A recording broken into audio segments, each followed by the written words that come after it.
지난 주일날 우리 공동체 예배 시간에 제가 찬양을 했습니다. 그런데 계속 이렇게 우리가 그냥 삑사리를 계속 했죠. 어저께 청년 예배 때 다시 불러봤는데요. 같이 불렀는데 그냥 맨정신으로 불러도 힘들더라고요. 그래서 이제 힘든 찬양을 불렀구나. 다음 수업부터는 더 신중해야 되겠다라는 생각을 해봤습니다. 찬양을 이렇게 하면서 제 마음속에 갑자기 제가 어저께서부터 묵상하던 것이 하나 있는데, 그건 뭐냐면 요즘 여러분들 그 뉴스를 이렇게 틀고 이렇게 하면은 좋은 소식보다는 나쁜 소식을 많이 보고 듣게 되잖아요. 그런데 나쁜 소리를 자꾸 듣게 되면은 우리의 심령도 굉장히 피폐해집니다. 그죠? 정말 나쁜 소리 계속 듣다 보면 나도 모르게 그런 나쁜 것이 우리 마음속에 자리 잡게 되고, 부정적인 생각들, 특히 부정적인 이야기들을 굉장히 많이 듣게 되면은요, 우리 내면에도 자꾸만 나도 모르게 부정적인 것들이 자리를 잡게 됩니다. 그래서 사실은 우리가 좋은 소리를 많이 듣고 좋은 말을 많이 하고 그래야 되는데 그러지 못한 게 오늘날 우리의 실정이죠. 그런데 여러분, 그래서 참 교회 나오면 물론 우리가 영혼의 구원을 받기 때문에 그러한 유익이 있지만, 또 그거 말고도 우리가 세상 가운데서 살아갈 때도 정말 큰 유익이 있습니다.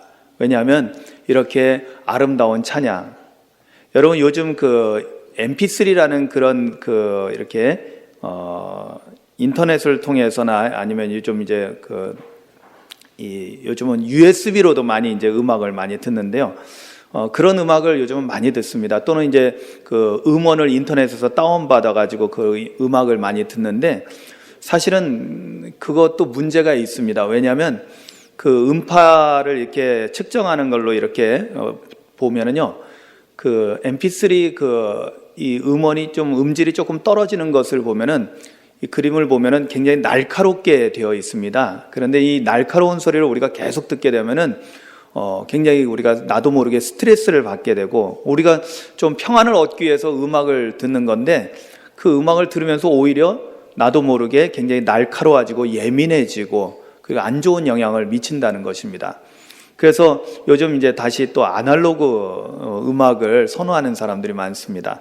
근데 아날로그 음악 중에서 제일 좋은 음악은 뭐냐면 바로 우리가 지금 부른 것처럼 생음악을 듣는 것입니다.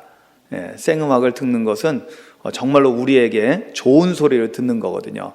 그래서 여러분 교회에 오면은 찬양을 통해서도 좋은 소리 듣고요, 또 우리 장로님이 이렇게 기도할 때, 은혜로운 기도를 할 때 정말 우리의 마음이 감동되는 그런 기도 소리를 우리가 듣게 되고요, 또 무엇보다도 하나님의 말씀을 들을 때, 오늘 목사님이 설교하지만은 이것을 목사님의 설교가 아니라 정말로 우리가 영적으로 깨달은 사람은 하나님의 말씀, 곧 하나님의 음성을 듣는다는 믿음을 가지고 이 말씀을 들을 때 정말 천상의 소리를 우리가 듣게 되고요, 그러므로 인해서 우리의 내면이 또 우리의 심령이 굉장히 맑고 깨끗해지는 그런 좋은 일이 있다라는 것입니다. 아멘. 물론 그 안에 담겨져 있는 생명의 말씀, 이것을 얻는 사람은 더할 수 없는 큰 유익이 있겠죠. 여러분, 저와 여러분들에게 이런 유익이 있기를 주님의 이름으로 축원합니다. 우리가 우리의 입술에서 선한 말, 좋은 말을 해야 되는 이유는, 내가 하는 말을 누가 제일 먼저 듣냐면은 하나님께서 들으시고요, 또 우리 자신이 듣습니다. 그죠? 내가 하는 말은 내가 다 듣게 돼 있어요. 아무리 작게 말해서 다른 사람은 못 듣는다 할지라도 하나님과 나는 듣습니다. 그죠? 내가 하는 말이니까요. 근데 내가 하는 말이 나쁜 말이면은 그 말이 결국에는 하나님께 들려지게 되고 나에게 들려지게 돼요. 그래서 하나님께는 죄를 짓게 되고 우리 스스로에게는 아주 나쁜 악영향을 미치게 되죠. 그래서 여러분, 오늘이 무슨 날이죠? 주일이기도 하면서 국가적으로 그렇죠, 한글날입니다. 한글날. 제가 그래도 명색의 국어국문학을 전공했는데 한글날인데, 한글날 고운말, 바른말을 써야 되겠습니다. 그것이 우리의 영적인 삶에 있어서도 굉장히 도움이 되는 것입니다. 여러분, 하나님의 음성을 들으시길 주님의 이름으로 축원합니다. 오늘 말씀은 사실 지난주 말씀하고 계속 이어지는 말씀입니다. 사실은 우리가 편의상 단락을 나눠서 보고 있지만은 어떤 측면에서는 그 이야기가 이렇게 연속성을 가지고 있는 경우가 있습니다. 특히 우리가 오늘 본문 말씀 18절부터 말씀을 보았는데요.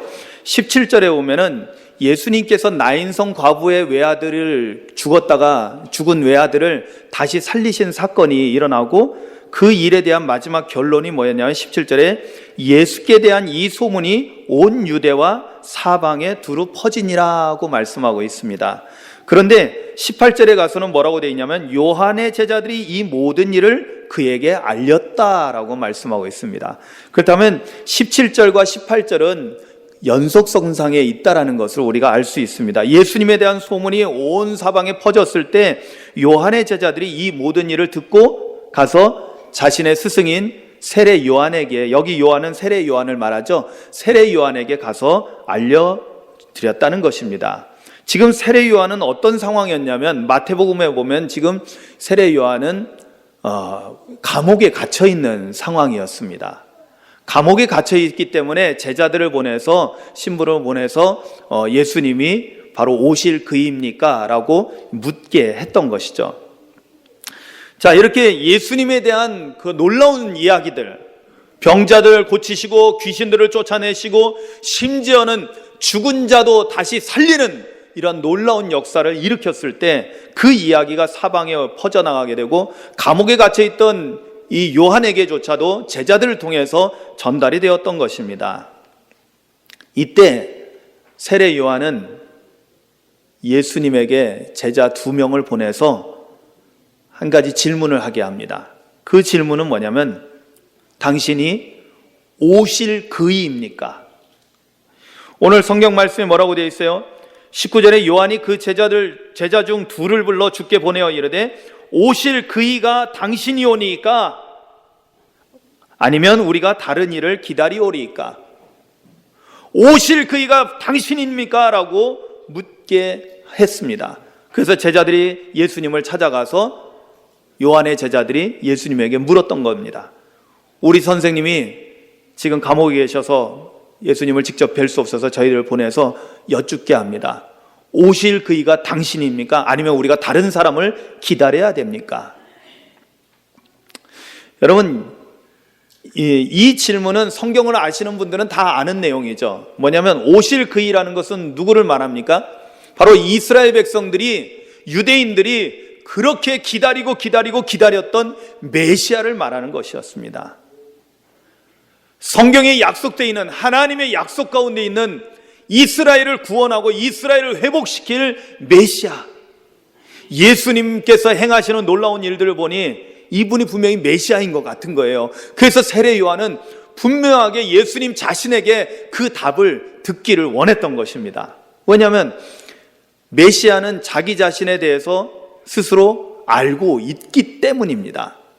그래서 예수님에게 제자를 보내서 묻게 했어요. 그런데 예수님께서 그에 대해서 직접적인 대답은 안 하시는데 성경 말씀을 인용해서 이렇게 대답하십니다. 그것은 22절에 나와 있죠. 예수께서 대답하여 이르시되 너희가 가서 보고 들은 것을 요한에게 알리되 맹인이 보며 못 걷는 사람이 걸으며 나병 환자가 깨끗함을 받으며 귀먹은 사람이 들으며 죽은 자가 살아나며 가난한 자에게 복음이 전파된다 하라고 말씀하십니다. 이게 예수님의 대답이었습니다. 근데 이 예수님의 대답은 당시에 성경을 공부한 사람들은 충분히 알 수 있는 대답이었습니다. 뭐냐면 이 대답은 하나님의 약속 가운데 있는 말씀들을 그대로 인용한 것이었습니다. 그리고 그것이 실제로 예수님에게서 나타났던 일들이었습니다. 너무나 많은 구절들이 있기 때문에 그 중에 대표적인 말씀을 하나 보면요, 이사야서 42장 6절 7절에 보면 이런 말씀이 나옵니다. 나 여호와가 의로 너를 불렀은즉, 여기서 너는 바로 메시아를 말하는 거거든요. 너를 불렀은즉 내가 내 손을 잡아 너를 보호하며 너를 세워 백성의 언약과 이방의 빛이 되게 하리니. 그리고 난 다음에 7절에 내가 눈먼 자들의 눈을 밝히며 갇힌 자를 감옥에서 이끌어내며 흑암에 앉은 자를 감방에서 나오게 하리라. 아멘. 즉 메시아가 오게 되면은 하나님께서 약속하신, 하나님께서 세우신 이 메시아는 바로 하나님께서 기름 부은 자를 의미하는데, 바로 이분이 오게 되면 눈먼 자들이 눈을 뜨게 된다는 것입니다. 갇힌 자가 감옥에서 나오게 된다는 것입니다. 흑암에 앉은 자들이 그 흑암의 감방에서 나오게 될 거라는 것입니다. 여기 흑암은 뭘 상징하냐면 바로 죽음을 의미합니다. 사망을 말합니다. 죽은 자가 살아난다는 것을 의미하기도 한다는 거죠. 그렇습니다. 예수님의 대답은 오히려 더 직접적인 대답보다도 더 강렬했습니다. 그래, 내가 그 메시아다, 내가 오실 그이다, 이렇게 대답하시지는 않으셨지만은 바로 이 대답을 통해서 예수님께서는 무엇을 말씀하고 있었냐면, 그렇다, 내가 바로 오실 그이다라고 말씀하고 있는 것이었습니다. 제자들이 세례 요한에게 이 말을 그대로 가서 보고 들은 것을 전하면은 세례 요한은 분명히 알 수 있는 내용이었습니다. 아, 그렇구나, 예수님이야말로 하나님께서 기름 부음 받은 자, 바로 예수님이야말로 메시아구나 라는 것을 알 수 있었다는 것입니다. 여러분, 예수님의 이 대답은, 예수님은 나는 메시아다 라고 선포하고 있는 것이라는 것입니다. 그렇다면 여러분, 우리는 예수님이 메시아라는 사실을 알고 있고 인정하고 있죠? 아멘. 여러분, 지금도 유대인들은 예수님을 메시아로 인정하지 않습니다. 그래서 지금도 메시아를 기다리고 있습니다. 그 이유가 있어요. 오늘날 우리 기독교인들은 예수님을 메시아, 여러분, 메시아가 다른 말로 그리스도잖아요. 메시아를 그리스도라고 우리가 번역해서 말하고 있는데, 예수님을 그리스도라고 고백합니다. 그리고 우리는 예수님을 믿고 따라갑니다. 예수님이 나의 구세주라고 고백합니다. 그런데 유대인들은 아니라고, 그냥 선지자 중에 한 사람이라고 이야기하고 있습니다. 그러면서 그들은 여전히 지금도 메시아를 대망하고 있습니다. 여전히 기다리고 있는 거죠. 근데 그 이유가 있어요. 그 이유는 뭐냐면 유대인들의 생각과 하나님의 계획이 달랐기 때문에 그렇습니다. 여러분, 하나님이 우리의 생각대로 될까요? 사실 그거는 너무나 우리 인간으로서는 너무나 오만한 일이죠. 유대인들의 생각은 무슨 생각이었냐면, 메시아가 오시면은, 오실 그이가 오시면은 다윗의 왕권을 회복하고 이스라엘을 회복시켜서 이스라엘을 세계에서 가장 으뜸이 되는 나라로 만들어줄 거라고 그렇게 그들은 기대하고 있었습니다. 그래서 유대인들은 메시아를 그렇게 갈망하고 있었던 것입니다. 다윗의 왕권은 뭘 의미해요? 이새의 뿌리에서 나온다고 했으니까 다윗의 왕권은 뭐냐면 이스라엘이 가장 좋았던 시절을 말하는 거죠. 그죠? 이스라엘이 가장 강력하고 그 어느 누구도 주변에서 함부로 할 수 없는 정말로 강력한 나라를 구축했던 그 시대가 다윗의 시절이었고, 그 다윗의 왕권은 하나님께서 약속하실 영원하겠다라고 말씀하셨거든요. 그래서 이스라엘이 지금은 로마의 압제 가운데 있지만은, 이스라엘이 지금은 주변 나라에 의해서 이렇게 핍박을 당하고 있지만, 그러나 메시아가 오면은 유대 민족이 세계에서 최고 가는 나라와 민족을 이룰 거라는 그런 기대감이 있었던 것입니다. 그런데 여러분, 하나님의 계획은 무엇이죠?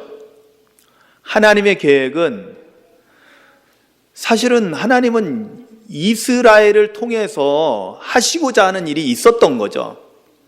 이스라엘을 하나님께서 귀하게 쓰신 건 분명히 맞습니다.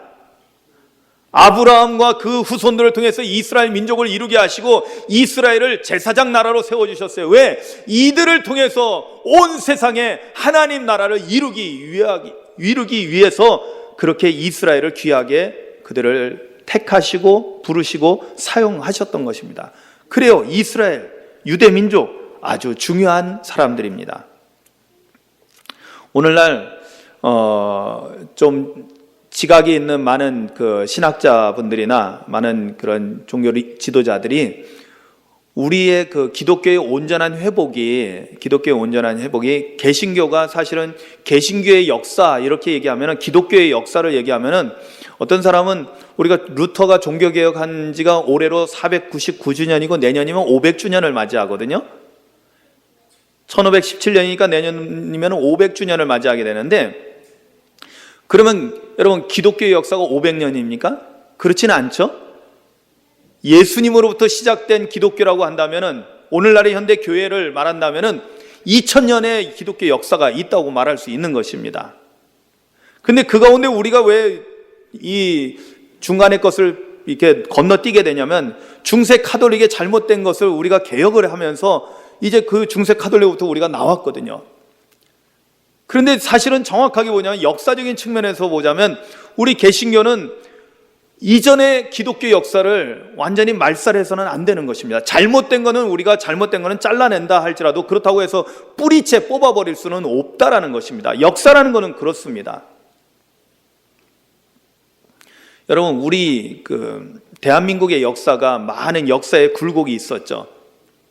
몽고의 침략으로 인해서 많은 수탈을 당하기도 하고요. 또 무엇보다도 근대사에 이르러서 일본에 의해서 우리나라의 주권을 빼앗기고 일제강점기를 지냈습니다. 부끄러운 치욕의 역사입니다.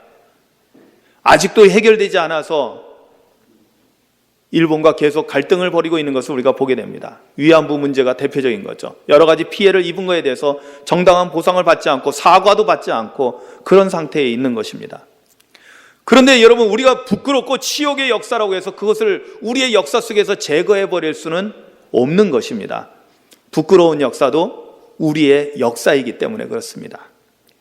그렇습니다. 기독교의 역사 가운데 부끄러웠던 시절이 있습니다. 중세 교회의 타락은 너무나 부끄럽고 치욕스러운 그러한 역사입니다.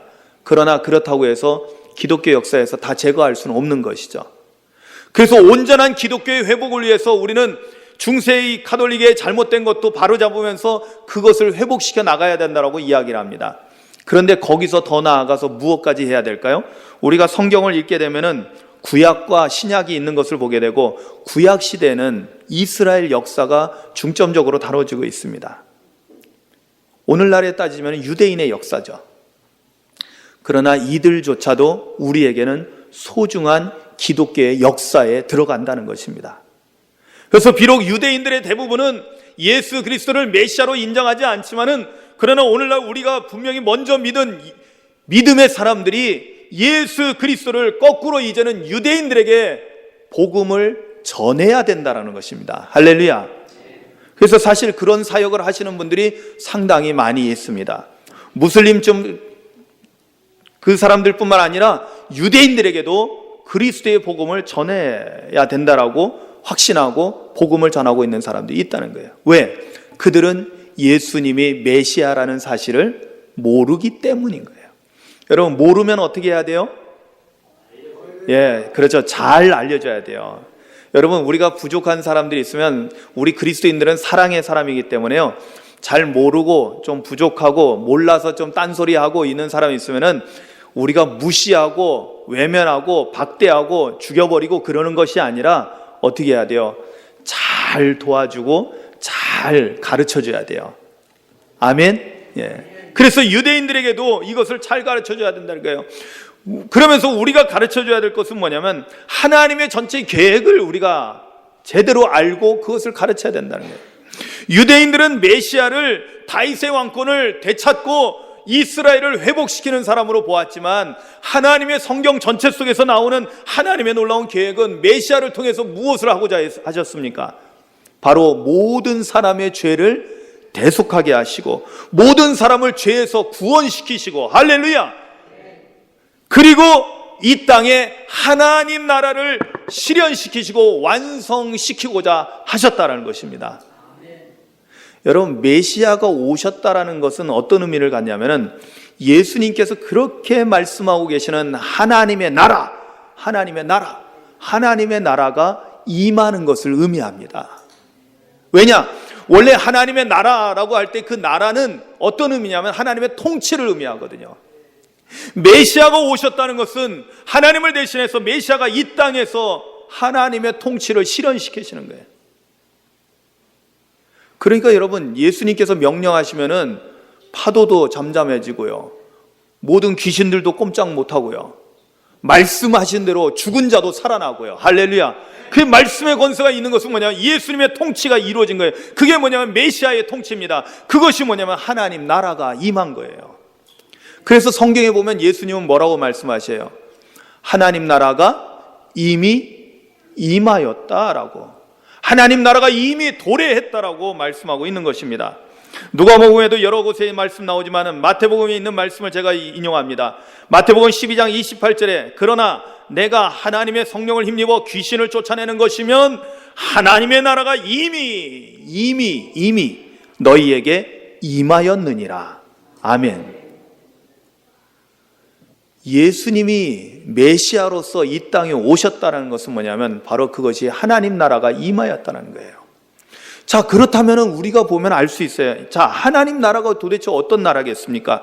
여러분, 예수님의 대답 속에서 왜 내가 메시아다라고 그냥 하면 그냥 간단하게 대답이 될 텐데 왜 이렇게 길게 말씀하실까요? 너희는 가서 보고 들은 것을 요한에게 알리되 맹인이 보며 못 걷는 사람이 걸으며 나병 환자가 깨끗함을 받으며 귀먹은 사람이 들으며 죽은 자가 살아나며 가난한 자에게 복음이 전파된다 하라.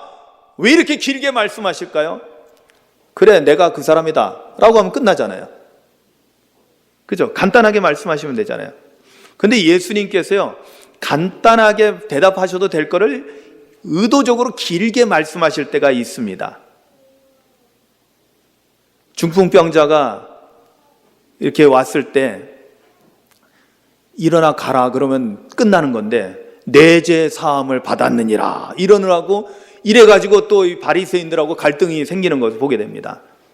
그런데 그거는 철저하게 예수님의 의도된 대답이라는 거예요. 의도된 말씀이라는 거예요.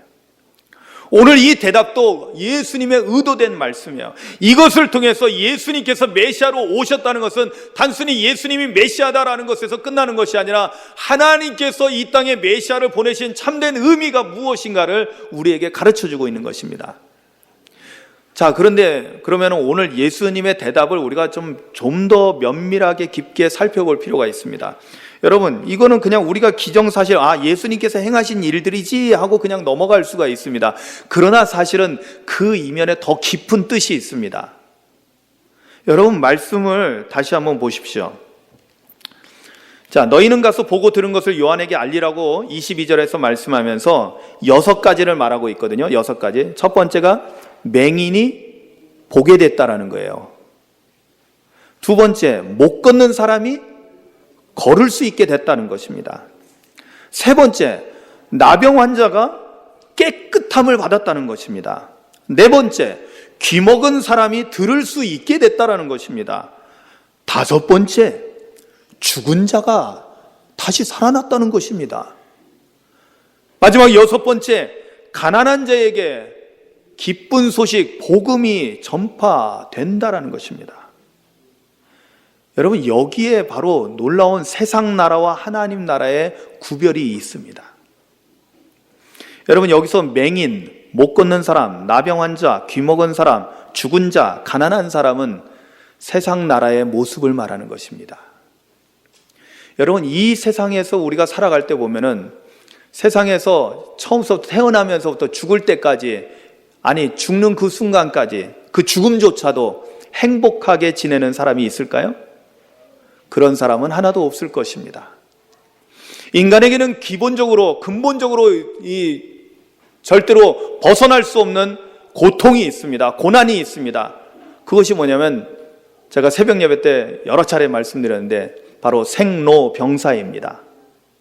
태어나는 것, 살아가는 것, 그리고 나이를 먹으면서 늙게 되는 것, 그리고 늙으면은 병들게 되는 것, 그리고 마침내는 죽게 되는 것.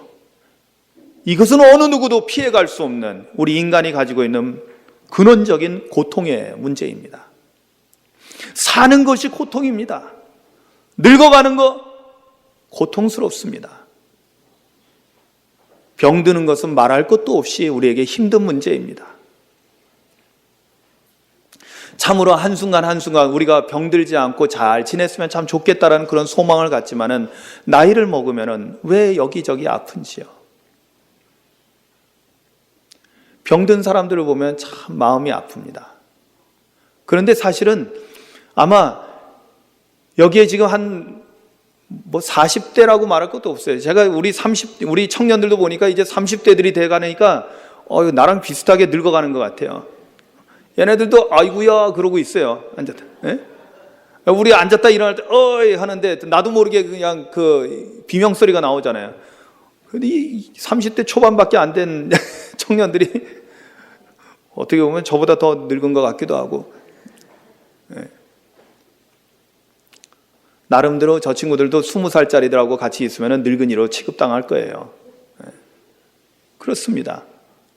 나이를 먹으니까 젊었을 때는 괜찮았던 이 사지가 여기저기 아프기 시작합니다.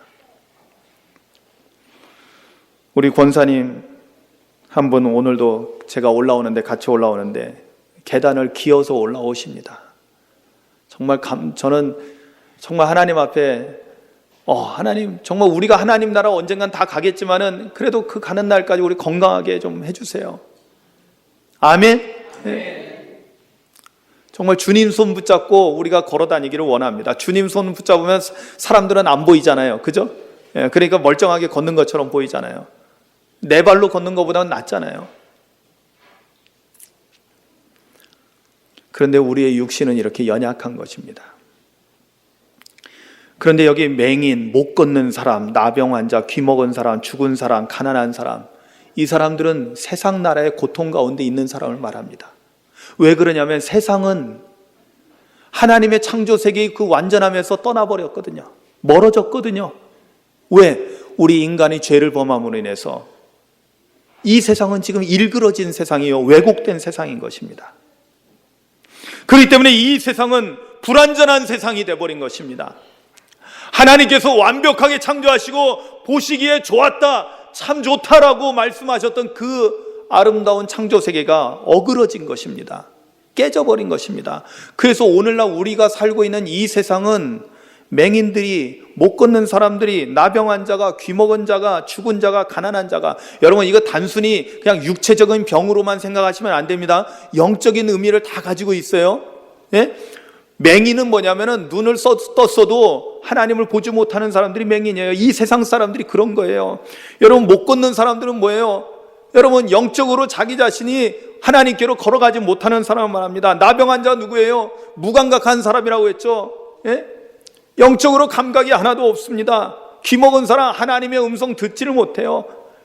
주님은 여러 가지를 통해서, 여러 가지 방법을 통해서 우리에게 말씀하고 계시는데 전혀 듣지를 못합니다. 죽은 자? 여러분 제가 늘 말씀드리지만 항상 여러분 강대상에 이 꽃을 보고 여러분들 스스로 여러분들 통찰하시기 바랍니다. 우리 자신을 돌아보세요. 여러분 우리 안에 예수님 없으면은요 우리도 이 꽃하고 똑같습니다. 이미 뿌리에서 잘려나간 죽은 자입니다. 이미 세상 가운데 있는 사람들은 이미 죄 가운데 죽은 자들이에요. 제가 이미라는 표현을 씁니다. 이미 죽은 자예요.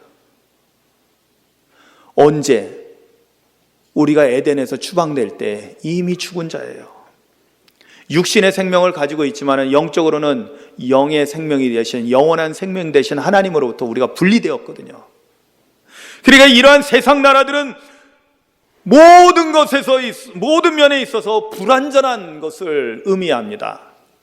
그런데 메시아가 이 땅에 오시고 하나님 나라가 도래할 때 어떤 역사가 일어나느냐? 모든 불완전한 것이 완전케 된다는 것입니다.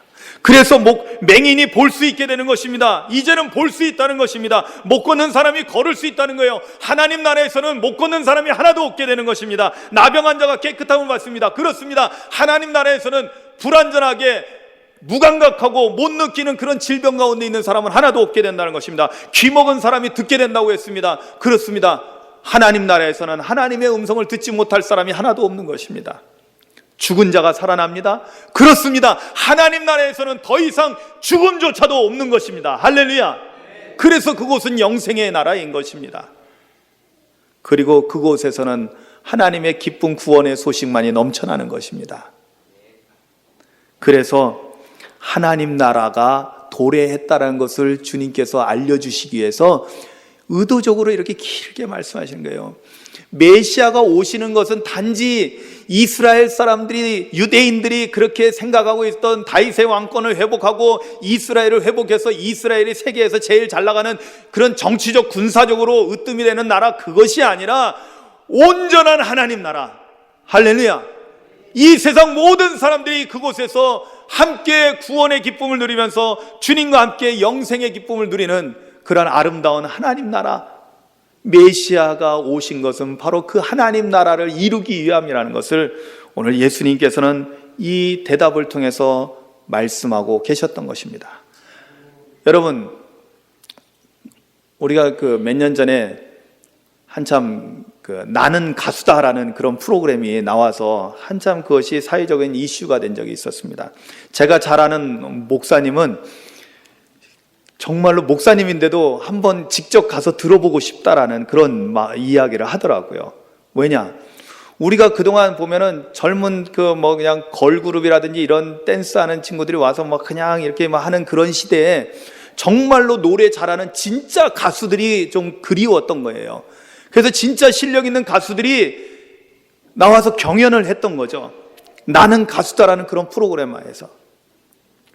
그때 저는 정말 저도 그걸 보면서요, 자주 보진 않았어도 그래도 저도 즐겨봤습니다. 근데 그때 저는 굉장히 은혜를 받았어요. 아멘. 여러분, 세상에 돌아가는 걸 보면서도 은혜 받을 수 있는 영적인 그러한 안목이 있기를 주님의 이름으로 축원합니다. 진짜 은혜 받았어요. 왜냐하면 나는 가수다라고 딱 하면서 저는 뭐라고 생각했어요? 나는 목사다. 나는 그리스도인이다. 그러면은 나는 가수다라고 했을 때 저 사람들은 정말 가수로서의 최고의 모습을 보여주려고 하는 거예요. 정말. 그러면서 가수로서의 제일 보여줄 수 있는 건 뭡니까? 노래로 보여주는 거잖아요. 노래로. 그러니까 그들이 그걸 보여주기 위해서 얼마나 한 주간 동안, 한 주인지 두 주인지 모르겠지만은 얼마나 애쓰고 거기에다가 모든 것을 몰두하는 거예요. 야, 그렇구나. 오늘날 목사가 그래야지. 정말 오늘날 목회자들이 나는 목사다 하고 정말 목사답게 정말 목사로서의 아름다운 모습을 모든 사람들이 듣고 감동하고 감격하고 정말로 박수 칠 수 있는 그런 모습으로 돼야 되지 않는가.